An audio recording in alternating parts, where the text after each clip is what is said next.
What it do? What it do? We're back again with another one. Gonna be reacting to this video with Kevin Hart with this Fresh Prince of Bel-Air ripoff. I actually never heard of this. First time seeing this video.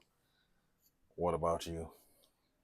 I never seen it. I thought he only did stand-up comedy. Actually, Nah, he did a couple movies back in the early 2000s. I thought his first thing ever coming out was stand-up that comedy. movie he did with Beanie Siegel? I forgot what the hell it was called. It wasn't Three Strikes. It was some shit, but he did a couple acting. He did Scary Movie 3, I think. I think this after he came out as a stand-up comedian. I mean, he was always doing stand-up, but he didn't like blow up. He was just doing it. Most people already didn't know who the fuck he was. And of course, Soul Plane. I was about to say, so I know who this was. This, I never heard of this, but let's see what this is about. I go find a guy to carry my bags. Oh, I see him. Just make a right at the telephone booth, a left into the bathroom. Look in the mirror, and you found him. No, you didn't land in an alternate universe. This isn't the Mandela effect at work, and you aren't misremembering the plot of an iconic 90s TV show. This is the big... The fat one. The one that, is that little whatever her name is with the visor? No, you didn't... The dyke chick? Yeah, the I was rapper? about to say that. Yeah, well, that's what she was like. The Brat? Yeah. Nah.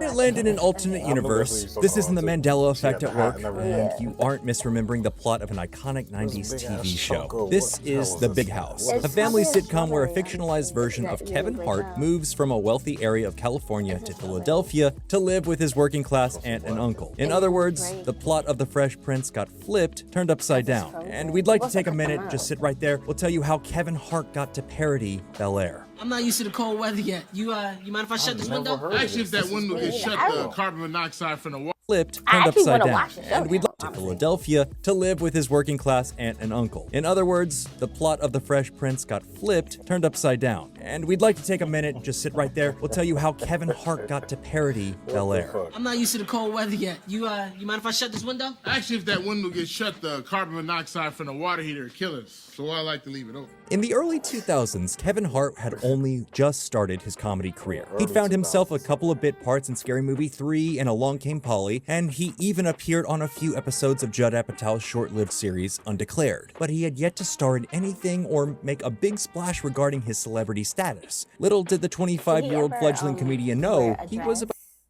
What was that? On SNL. That's it?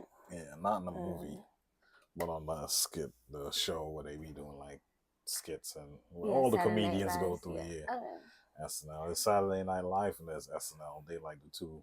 I thought they both. He wore a dress up there, and he somebody at board. It was like, "Motherfucker, I thought you said you never wear a dress. Motherfucker, wear the dress." He's like, "They got his ass. They got him." But I haven't. I was about to say I never seen him wear a dress, but okay. Yeah, not in the movie. So I guess he still got his manhood. I mean, somewhat. Saturday Night Live is probably more views than the movie, probably. Was about to receive his big break, his very own TV show. After the 80s and 90s TV bubble had popped, ABC was looking to revitalize its once popular TGIF programming block. It needed a sharp and relatable tentpole to bolster ratings, and the best way to do that was with young, fresh talent like Hart. I literally want to look up this show and watch it, I swear. Behind the camera, ABC had roped in one of the top creative minds they could find to build the show from the ground up. That mind was David Zuckerman, who was best known at the time for developing Family Guy with Seth MacFarlane, and, oh yeah, writing and producing The Fresh Prince of Bel-Air between 1993 and 1995. Fresh Prince ended its run in 1996, but remained popular in the 2000s through reruns on ABC's competitor network, NBC. Hey, who turned out the lights? Where's Zuckerman and Hart looked at the success of the show and apparently thought they could replicate it. Literally. With Zuckerman's insider knowledge, they copied the Will Smith vehicle and came up with a parody of a winning formula to because you made the Fresh Prince, but you couldn't come up with no more new ideas. You just made the Fresh Prince of Philadelphia.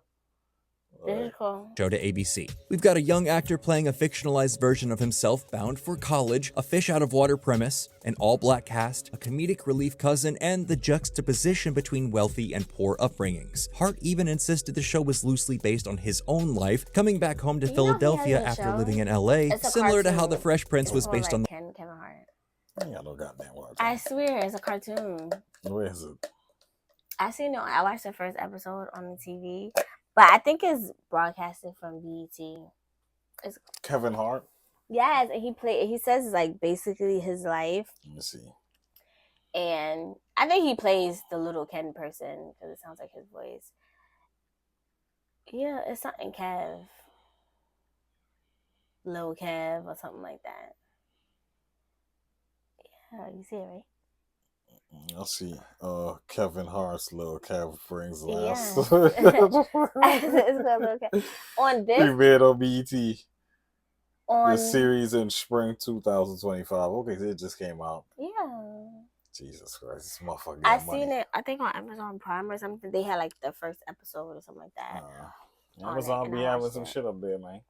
Yeah, I watched it. on the life of record executive Benny Medina. Yeah, I was like, I thought it was gonna be like it was showing, but it was just I was like, damn, I just have to pay for the rest. But it comes on again. I didn't pay for it. I just watched the first one. I got it for free.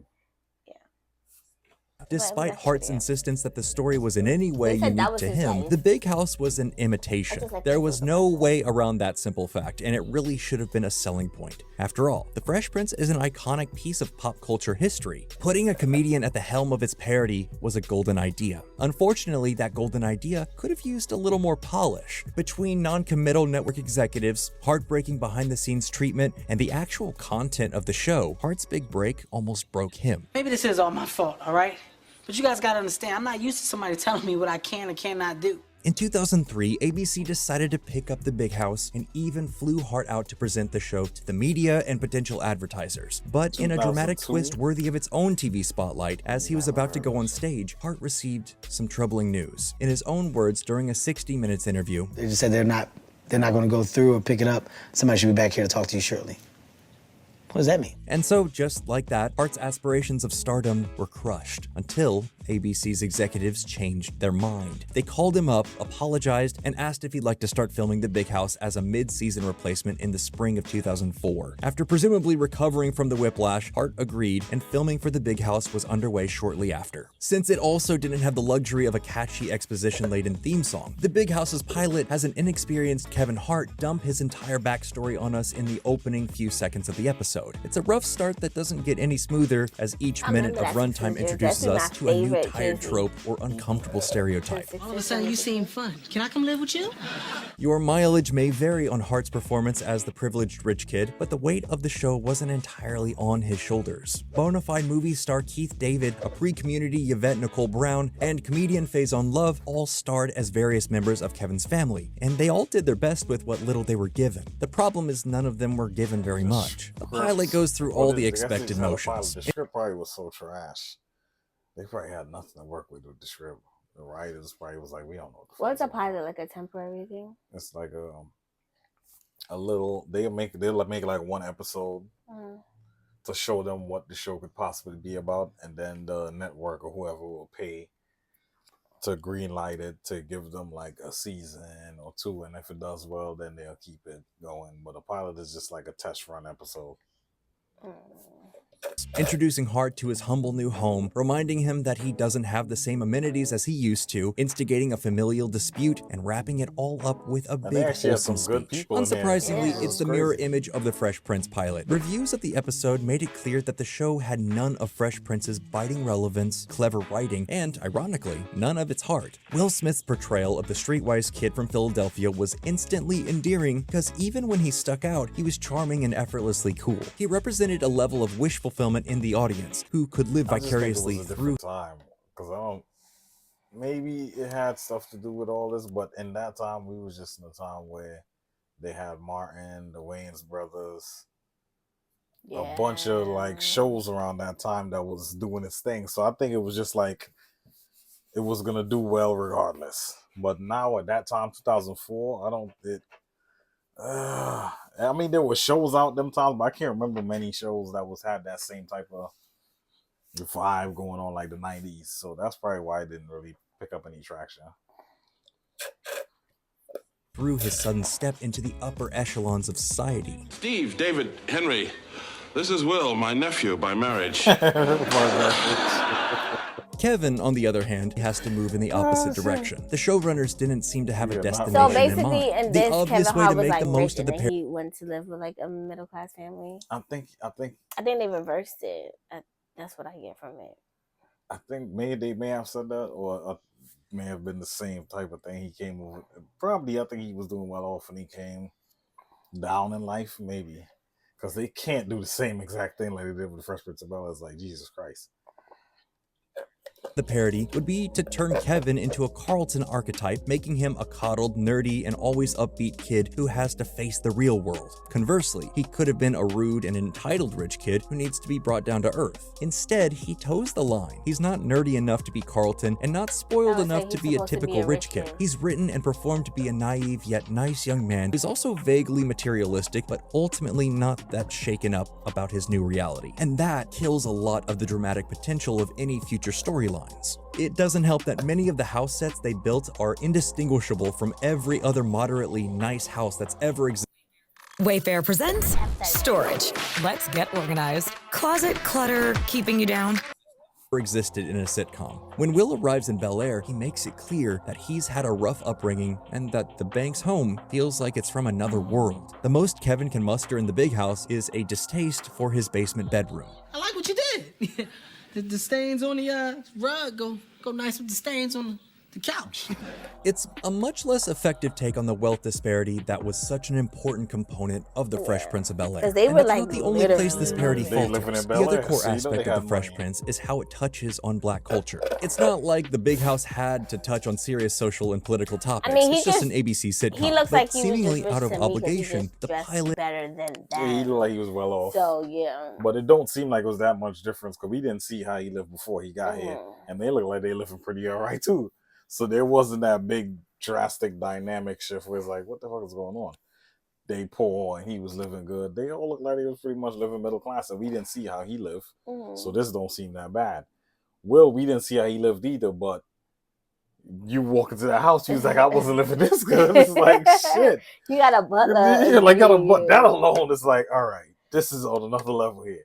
You got calling you Master William? Come on, dog. You ain't used to that. Pilot and the rest of the show's run threw in several ham-fisted lines about real issues. Issues the Fresh Prince addressed with way more nuance half a decade before. Parody without commentary is really just an uninspired ripoff. And ripoffs are decidedly less fun to watch. But that doesn't mean the Big House didn't have potential. With a few tweaks, the show could have hit its stride. Unfortunately, the show wouldn't get the chance to correct any of its early failings. ABC committed to 13 episodes of the Fresh Prince riff, but even that paltry episode count wouldn't come to fruition. On the first day of shooting their 6th episode, the cast was pulled into a meeting on the living room set and told their show had been canceled, and this would be the final week of work. No official reason was given for the abrupt cancellation, but the likeliest explanation is that the show was just not very good. It wasn't even supposed to make it to its premiere, but once again, ABC changed its mind at the last minute. The show's 6 episodes were allowed to air, but they never returned. No additional episodes were ever ordered, and it's been buried and forgotten ever since. This was a huge blow for Hart, though it wasn't all bad. In a post on his official Facebook page back in 2018, Hart spoke about his time on the Big House.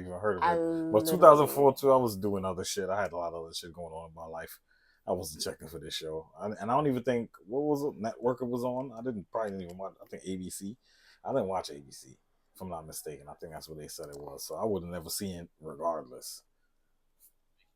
Big House and told his fans, 14 years later, I stand where I stand, and I'm so proud of what I accomplished. Don't let failure stop you, people. Use failure as ammunition to gain success. It only makes you stronger. And for better or worse, he's right. Hart has built a thriving career off the back of a failure that could have ruined any chance he had at a future in Hollywood. He fought through the endless back and forth with ABC and came out a winner in the long run. Now, if he only hadn't done Borderlands, then this video could have gone out on a real high note. Well, that's all we have for you today. Thanks so much for watching this video all the way to the end. If you liked what you saw, consider letting us know by hitting the thumbs up and subscribe. I think it's up on the movie site, but I didn't see it either. But people say it was bad, but I gotta check it out now because I don't like. I want to see it with my own eyes. Him with that gun and that beret hat. That I was like, what is this? But that's what they say. What? That was. Yeah. Let me know in the comments if y'all seen that shit. I never heard of it. Bye. She never heard of it. But that's the end of the video. Like, comment, subscribe, and I'll be back to y'all with another one. Bye.